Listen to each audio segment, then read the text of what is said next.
Bismillahirrahmanirrahim. Assalamualaikum warahmatullahi wabarakatuh. Innal hamdalillah nahmaduhu wa nasta'inuhu wa nastaghfiruh wa na'udzu billahi min shururi anfusina wa min sayyiati a'malina. Man yahdihillahu fala mudilla lahu wa man yudlil fala hadiya lahu. Asyhadu an la ilaha illallah wahdahu la syarika lahu wa asyhadu anna Muhammadan abduhu wa rasuluh. Allahumma salli wa sallim wa barik ala nabiyyina Muhammad wa ala alihi wa sahbihi wa man tabi'ahum bi ihsan ila yaumil qiyamah. Amma ba'du, fa ya ayyuhal ikhwah rahimani wa rahimakumullah. Alhamdulillah, segala puji bagi Allah Subhanahu wa taala. Kita bisa melanjutkan pelajaran kita setiap Jumat malam ba'dal maghrib, belajar tentang kaidah lughah Arabiyah, yaitu ilmu nahwu, dengan membaca buku Matan Al-Ajrumiyah karya Imam Abu Abdullah Muhammad bin Dawud As-Sanhaji rahimahullah ta'ala. Nah, di pertemuan yang lalu kita telah membaca dan menerjemahkan bab dzaraf ya. Nah, yakni babu dzarfiz zamani wa dzarfil makan. Kalau secara bahasa Indonesia itu lebih mudah difahami dengan kata keterangan. Ya, baik keterangan zaman, keterangan waktu atau keterangan makan, dzarful zaman itu keterangan tempat. Ya, keterangan waktu atau keterangan tempat. Dan definisinya disebutkan oleh beliau rahimahullah taala, dzarful zaman huwa ismu zamanil mansubu bi takdiri fi. Ma maknanya? Apa maknanya?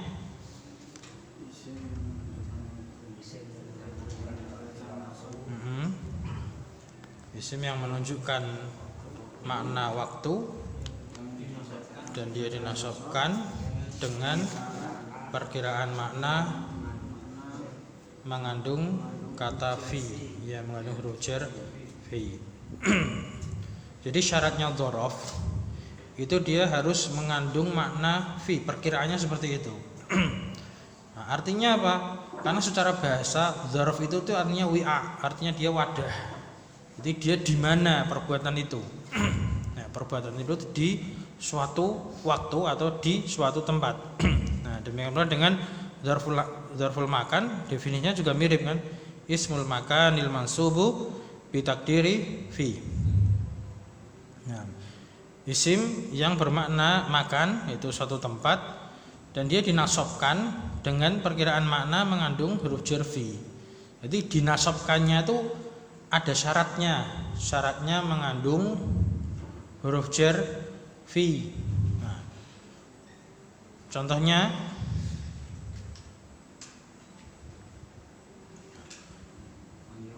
kalau dzaraf zaman al-yaum. Al-yaum itu adalah artinya apa? Hari. Nah, artinya hari. Tapi misalkan kita ada contoh kata, ya, kita ambil suatu kalimat atau kita ambil suatu kalimat. Kita bandingkan ya dua kalimat.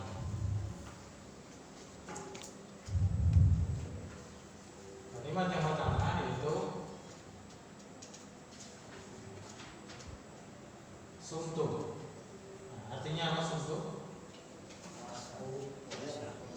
Ya, saya berpuasa.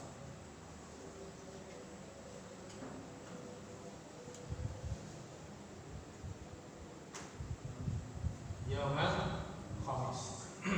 Contoh yang kedua, inta.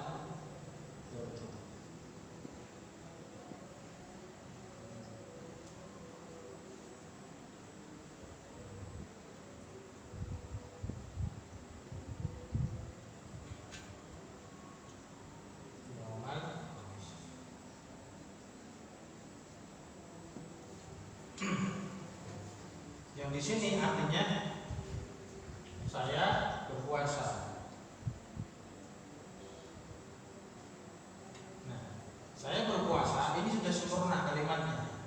Ya, saya berpuasa ini sudah sempurna. Nah, kemudian ada yauma. Nah, ini dia mengandung makna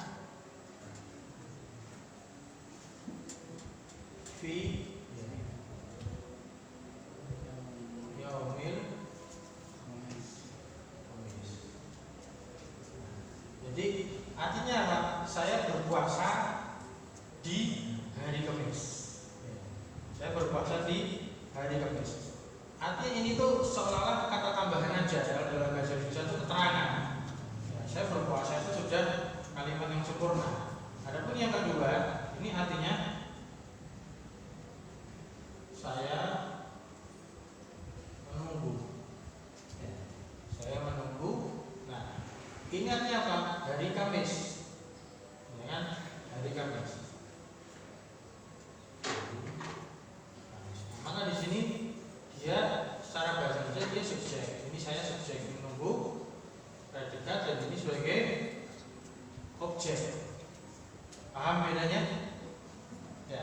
Jadi kalau di sini dia mengandung huruf jersi, kalau di sini tidak. Ya, maka di sinilah yang dimaksud dengan ini adalah yang sini dia adalah namanya dzarf. Ya, dia dzarfu zaman. Nah, adapun yang di sini dia sebagai apa berarti? Ya, dia sebagai maf'ul bih. Jadi tidak semua, misalkan kita ketemu kata-kata apa yaum, kita ketemu kata hari. Nah, di sini dia maksudnya sebagai apa? Kalau di sini sebagai dzarf zaman. Karena dari sisi apa? Prediksinya itu, takdirnya itu mengandung huruf jersi. Jadi dia mengandung fi. Nah, ini takdirnya itu fi yaumi. Nah, kalau di sini dia tidak ada mana fi, tidak mungkin. Nah, aku menunggu hari Kamis mesti gitu. Atau misalkan diganti intadzartu yaumal imtihan, aku menunggu hari ulangan, ya, hari ujian, yaumal imtihan, misalkan gitu. Nah, maka di sini dia sebagai maf'ul bih. Dan syaratnya juga yaum itu dikatakan dzarf, dia harus mansub. Nah, misalkan ada kalimat hadzal yaum, hadzal yaum, nah ini kan marfu kan? Hadzal yaum misalkan yaumul jumu'ah. Yaumul jumu'ah. Nah, maka di sini dzarf kan? Bukan. Dia di sini bukan dzarf. Ini dia sebagai ini mubtada, ini badalnya. Badal mana? Ya, ini sebagai khabar. Hari ini adalah hari Jumat. Susunan mubtada khabar. Nah, itu bukan dzarf. Jadi dzarf itu syaratnya harus mengandung makna fi. Dan kemarin ada banyak contohnya. Misalkan antum untuk menghafal biar mudah itu bisa lihat buku yang model jadwal itu, yang model tabel itu kan dibuat secara tabel, insya Allah lebih enak dilihat, lebih mudah menghafalkan. Nah, untuk dzarf zaman contohnya ada kata al-yaum, kemudian bukrah. Apa bukrah artinya kemarin? Pagi ya. Di sini tidak ada khutbah ya. Oh, di matanya ada khutbah, di sini tapi tidak ada. Oh, kurang berarti yang di tabel. Kurang khutbah. Khutbah pagi, bukrah juga pagi sama ya. Kemudian atamah. Apa kemarin atamah?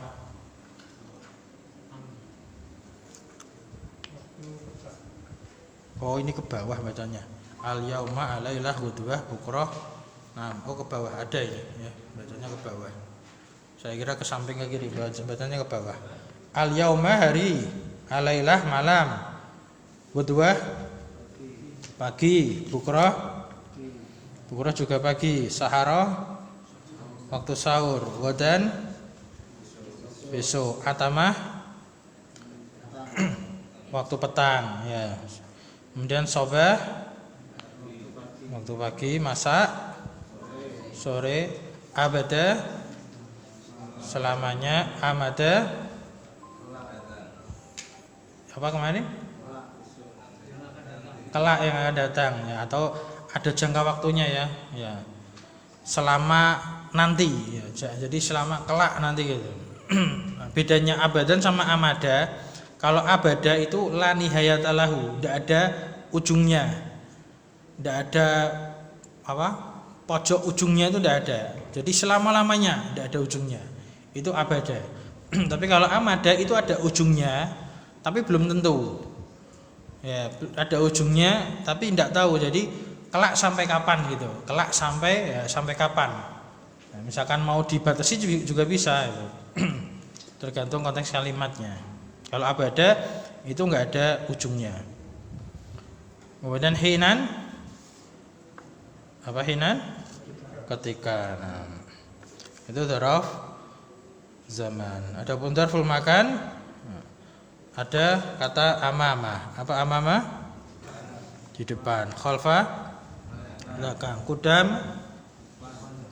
ya di depan, maju sana. Ya. Wara'a, di belakang. Fauqa, nah seperti ini juga. Fauqa itu dia dikatakan dzaraf, dzaraf makan, tempat, hanya di atas ya.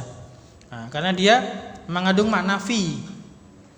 Nah, kalau kita pernah tahu kata ala, ala apa artinya ala? Di atas. Tapi ala itu dzaraf bukan? Bukan, karena ala itu harfu jar. Ya, ala nggak bisa ditambahi fi, nggak bisa. Fi ala itu nggak bisa. Ya.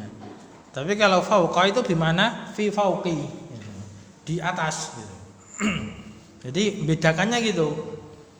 Misalkan kita mau membedakan ini isim apa huruf ya kan gitu. Bedakan ini isim atau huruf.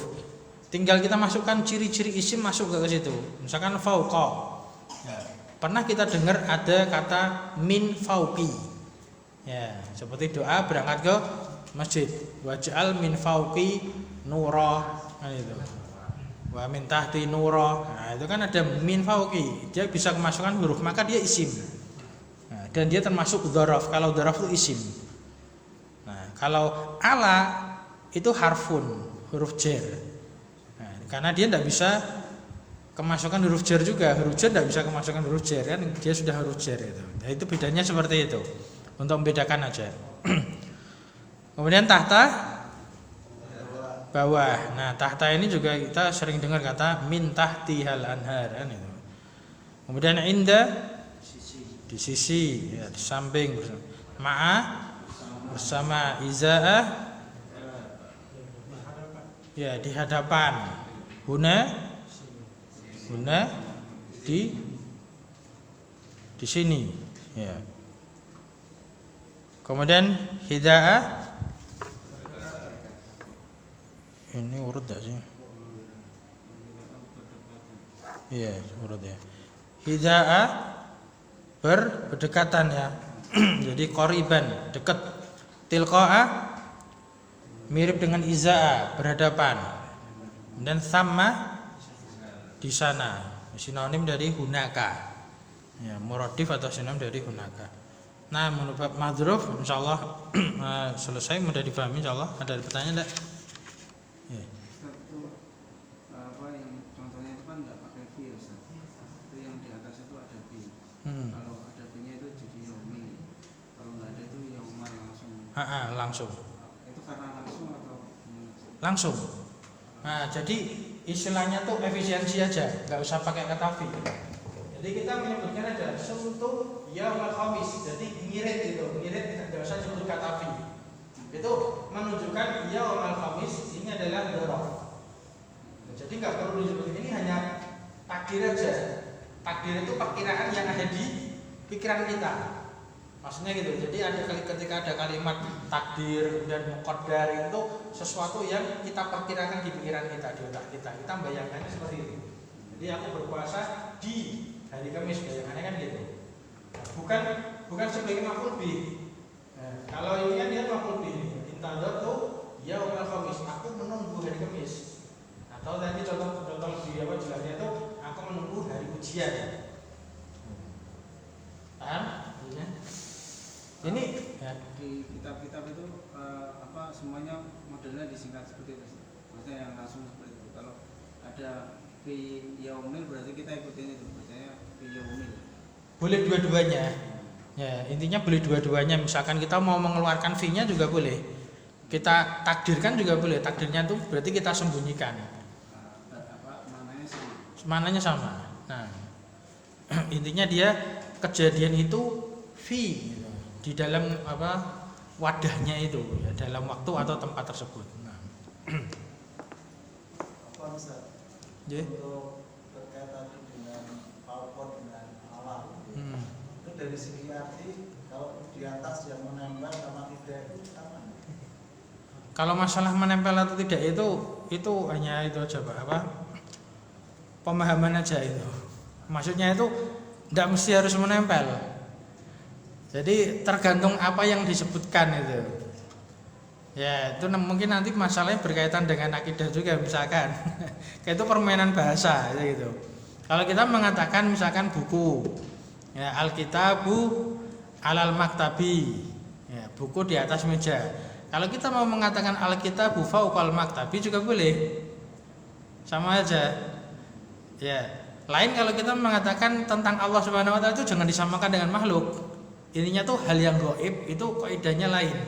Enggak bisa kita samakan. Nah, jadi kalau kita mengatakan Allah alas sama misalkan, Allah fauqas sama, ya, sama-sama di atas langit, Enggak bisa kita membayangkan Allah berarti nempel sama langit, enggak boleh. Laisa kamitslihi syai'un, kita enggak bisa menyerupakan.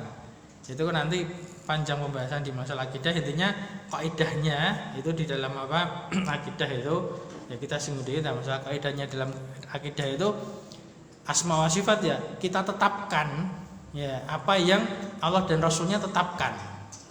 Ya udah tetapkan aja dengan tanpa menolak, jelas nggak boleh nolak dan nggak boleh menyerupakan, nggak boleh membayangkan dan nggak boleh memalingkan maknanya, merubah-rubah maknanya nggak boleh. Intinya jalankan aja sesuai zahirnya, udah gitu aja. Sebagaimana dahulu para sahabat ketika menerima ayat-ayat tentang sifat Allah, ya udah mereka terima, mereka tidak mempertanyakan, tidak membayangkan, tidak membagaimanakan. Nah, ya belakangan aja itu terus ya permainan bahasa. Berarti kalau di atas butuh tempat, butuh gini, buat nempel, tidak bisa kita samakan itu. Lain itu lain ini. Hal yang gaib itu kita nggak bisa menyamakan. Wallahu a'lam. Kemudian dan huruf jar itu, nah ini tambahan faedah aja. Huruf jar itu juga bisa tukeran makna. Ya seperti kata fi, ya. Fi itu misalkan kita mengatakan yamshi fil ardi, dia berjalan di bumi. Apakah maknanya fi itu di dalam? Berarti jalan di dalam bumi gitu, ngerong-ngerong di dalam kan enggak? Tapi dia di atas bumi, maknanya gitu. Di atas bumi, maknanya gitu. Sebagaimana kalau ada ayat atau hadis itu hadis syariah ketika ditanya ainallah, Allah fis sama, maknanya bukan di dalam, bukan gitu. Tapi alas sama, maknanya gitu. Jadi atau fi ulu, di atas ketinggian. Jadi tidak bisa kita samakan karena bahasa sendiri pun juga kadang bisa tukeran makna. Ya, huruf jar itu bisa tukeran makna. Nah, ada lagi pertanyaan? Cukup ya, sekarang kita masuk bab berikutnya.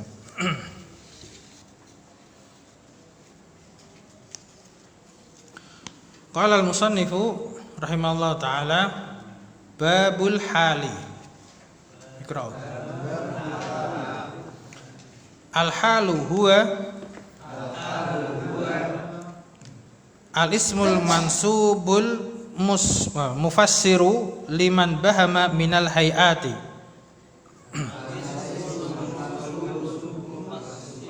Itu mufassir.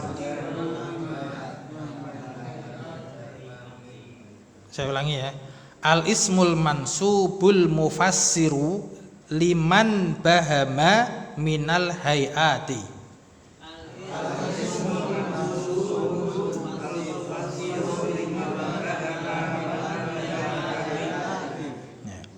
Nahwa qaulika jaa zaidun raqiban wa raqibtul farasa musrajan.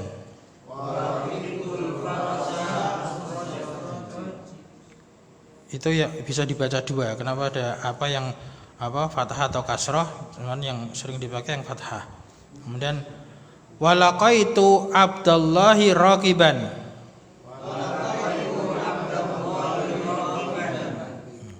Wa ma asbaha dzalika. Wala yakunul halu illa nakiratan.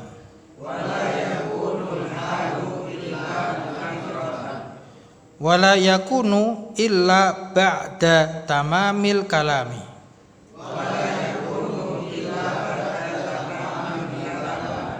Wala yakunu sahibuha illa ma'rifatan.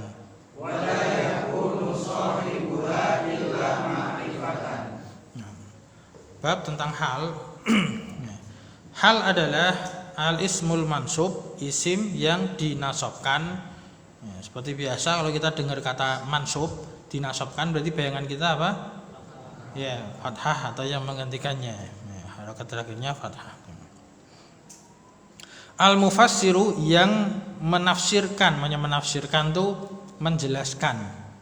Yang menjelaskan liman bahama terhadap sesuatu yang masih samar minal hayat dari keadaan-keadaan.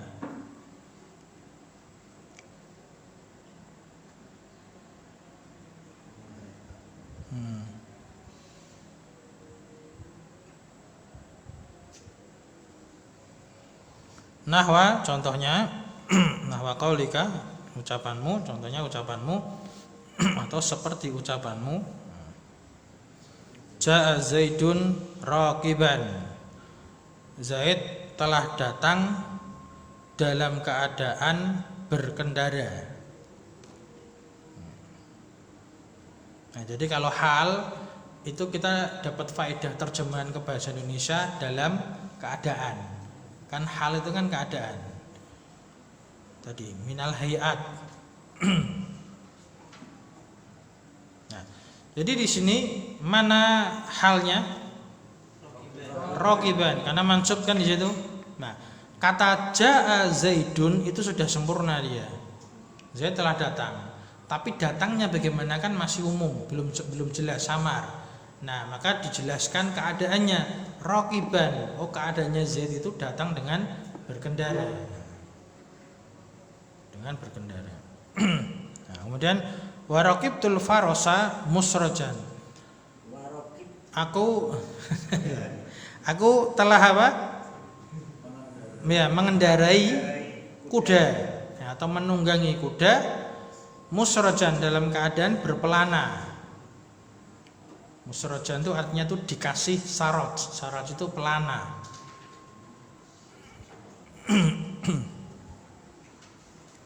Kemudian walaqaitu Abdallahi raqiban. Nah, ini yang ketiga ini nanti kita jelaskan. Apa perbedaan dengan yang pertama? Dan aku bertemu Abdullah dalam keadaan berkendara.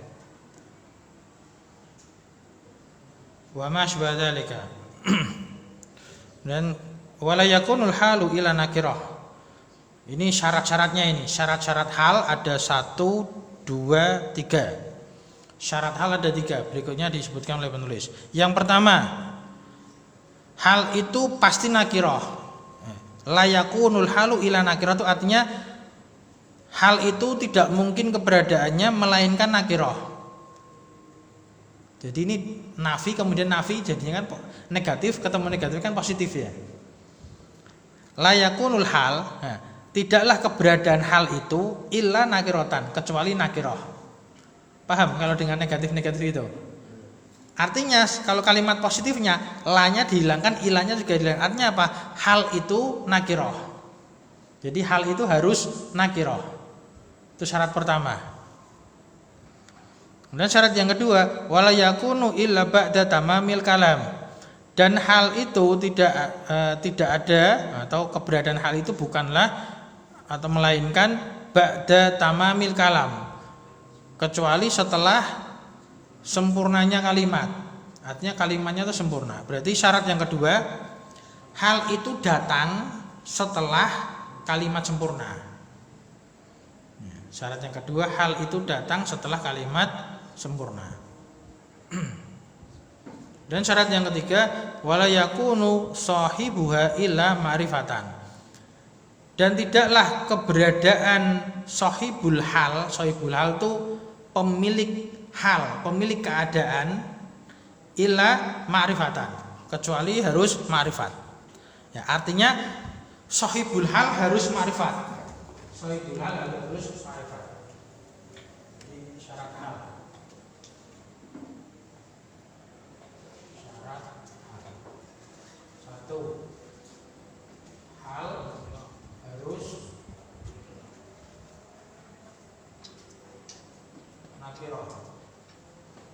Dua, hal setelah kalimat sempurna. Tiga,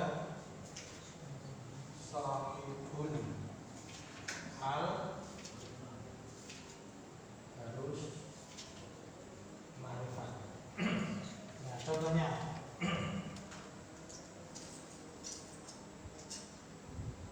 Ja'a Zaidun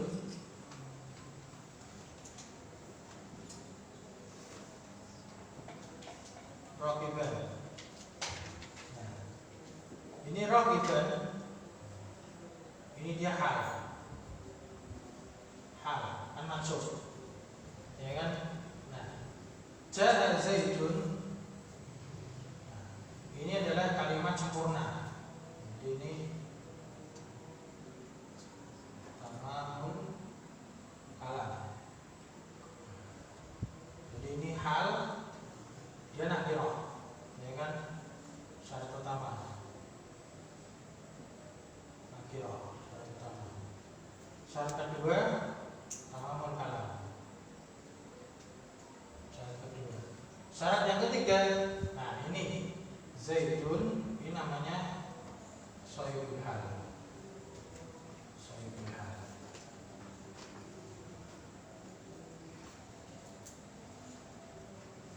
Sahibul hal, ya. Ma'rifah. Jadi ada istilah hal, ada istilah sahibul hal.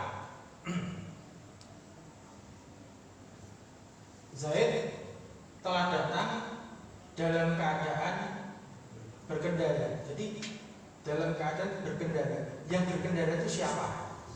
Nah, maksudnya gitu. Berarti sahibul hal itu yang dijelaskan keadaannya, yang dijelaskan halnya. Paham tak? Jadi ini ada berkendara, dalam keadaan berkendara. Yang berkendara itu siapa? Zaid. Jadi ini hal dari Zaid.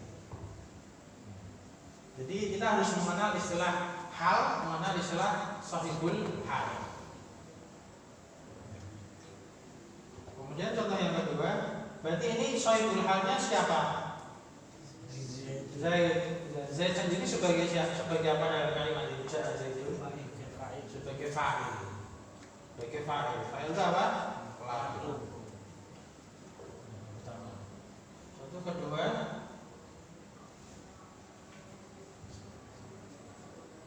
oke, betul. Arasan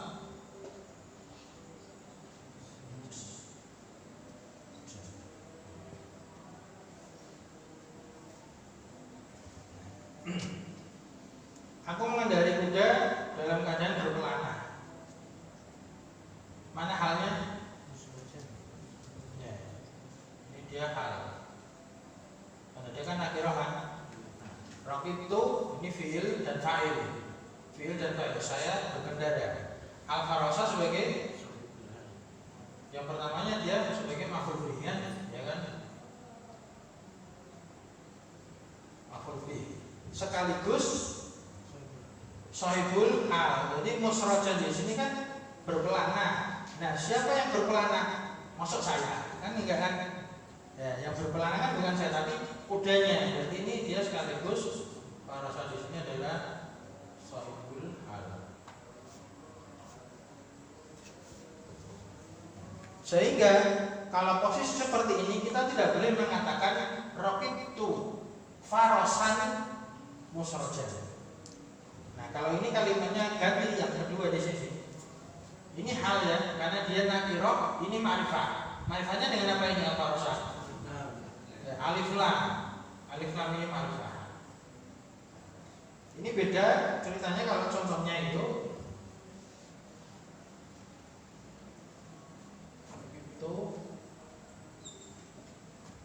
farosan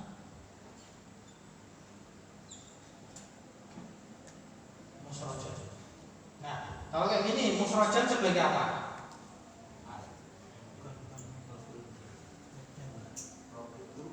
Ya, artinya apa? Coba terjemahkan sekarang. Rokib tuh, saya mengendarai farosan, suatu kuda. Ini masih umum, tidak ma'rifah. Musrojan berarti gimana terjemahkannya ini? Kalau ini tuh saya mengendarai kuda dalam keadaan kuda itu berpelana. Sifat kan? Nah, dia sifat. Naat kalau seperti ini. Nah, ini kan sama-sama nakirah. Sama-sama kata, sama-sama nakirah. Berarti ini dia naat. Naatnya beda.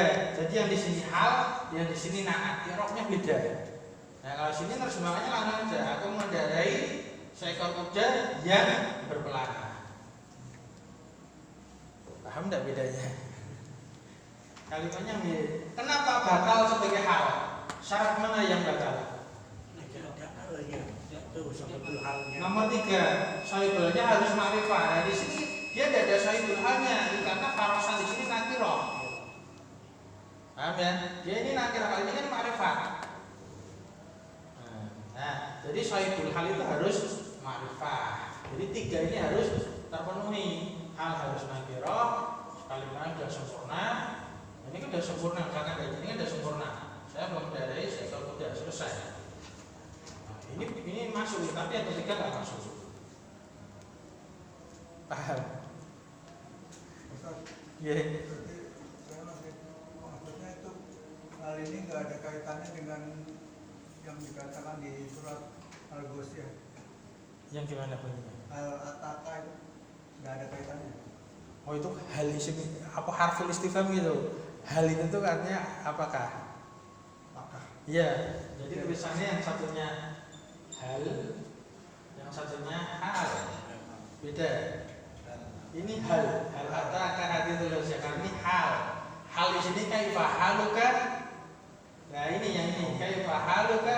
Gimana keadaanmu kan gitu. Bagaimana kabarmu kan gitu. Beda. Jadi hal ini beda. Satu lagi pertanyaan? Satu lagi. Yang contoh terakhir tadi. Laka itu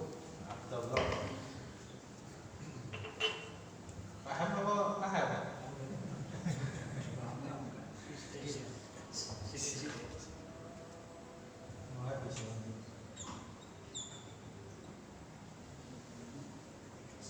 Maka itu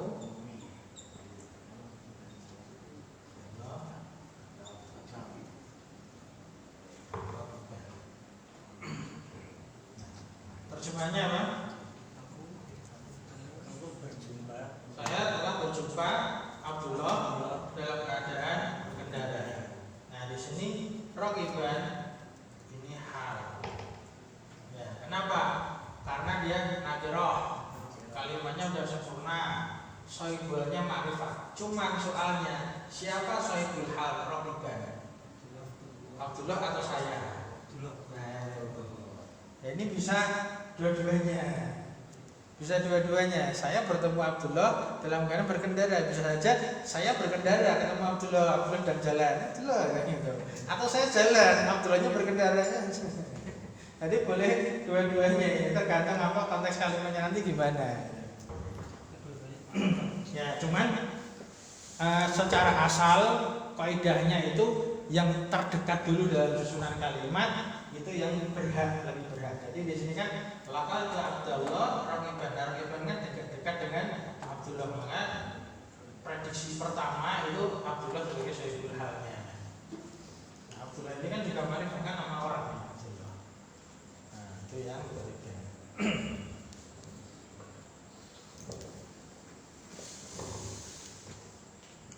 Jadi yang penting apa? Urutannya itu antum paham dulu tamamul kalam. Kalimat sempurna ini kan fi'il fa'il sudah sempurna. Ya, karena hal ini akan datang setelah kalimatnya sempurna. Kalau kalimatnya belum sempurna dia tidak mungkin datang. Jadi antum paham dulu yang marfu'at dulu, mubtada khabar, fi'il fa'il itu dimungkinkan dulu, dipahamkan gitu. Ini bab hal. Ada yang tanyakan? Kalau bisa difahami ya. Nanti di apa? Kalau kitab ini selesai nanti kita ulang lagi dengan beberapa penjelasan atau kita kasih contoh-contoh. Jadi fungsinya kita paham kaidah itu kita bisa menentukan ini sebagai apa sehingga penerjemahannya dan pemahamannya itu betul. Ya, biar tidak keliru. Ustaz, rokiban itu masdar. Oh iya, ini ciri-ciri seringnya. Ya, seringnya itu sebetulnya bukan syarat tapi kebanyakannya ciri-ciri hal itu dia bentuknya itu mirip dengan na'at, sifat. Nah, sifat dalam bahasa Arab itu seringnya itu sigohnya itu isim fa'il atau isim maf'ul. Itu sifat. Ya, dalam bahasa Arab itu kata sifat itu seringnya itu masuk dalam sigoh isim fa'il atau isim maf'ul. Jadi rokiban itu isim fa'il Pak kalau sigohnya. Rokiban artinya yang mengendarai, yang berkendara. Itu hanya ciri-ciri aja, kebanyakan pemakaiannya seperti itu. Kalau rok itu saya letak jadidan itu naat apa? Yang mana jadidannya? Ya. Ya jadidannya naat karena sayarotannya nakiroh. Sayarotan kan nakiroh. Nah, kalau sayarotannya antum marifatkan, ya dia jadi hal dalam keadaan masih baru mobilnya. Gitu. Rokibtus sayarota jadidan. Nah jadidannya itu hal. Tapi kalau sayarotannya nakiroh maka dia naat. Nah, tamam? Cukup? Tidak ada pertanyaan lagi, yakin? Atau bingung mau tanya apa? Ya, itu pasti jumlah fi'il ya, bisa jumlah ismnya.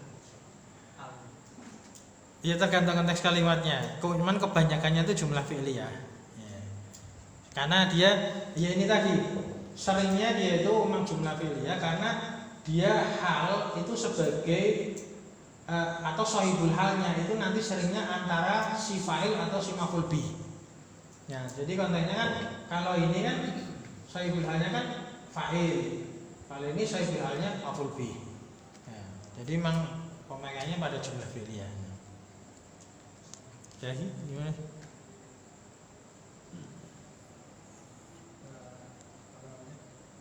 Misalkan seperti ini, saya melihat bintang dalam keadaan terang. Ra'aitul najma wa huwa Munawwaran atau bercahaya gitu. Ya. Kalau ada kalimatnya wahwa itu nanti ada tambahan lagi penjelasan tentang hal dengan cara ditambahi wawu haliyah. Ya, ada wahwa itu dua ciri-ciri hal tapi bukan hal yang secara langsung, secara sharih, tapi hal yang ditambah dengan huruf wawu namanya wawu haliyah. Dan ciri-cirinya biasanya setelah wawu itu ada domir, ya, ada domirnya itu. Itu ada lagi nanti, insya Allah di buku-buku lanjutan itu. Ini untuk yang dasar dulu aja, yang mudah-mudahan gitu. Cukup ya, alhamdulillah. Naktafi bihadzal qadar, subhanakallahumma wa bihamdik, asyhadu an la ilaha illa anta, astaghfiruka wa atubu ilaik. Alhamdulillah.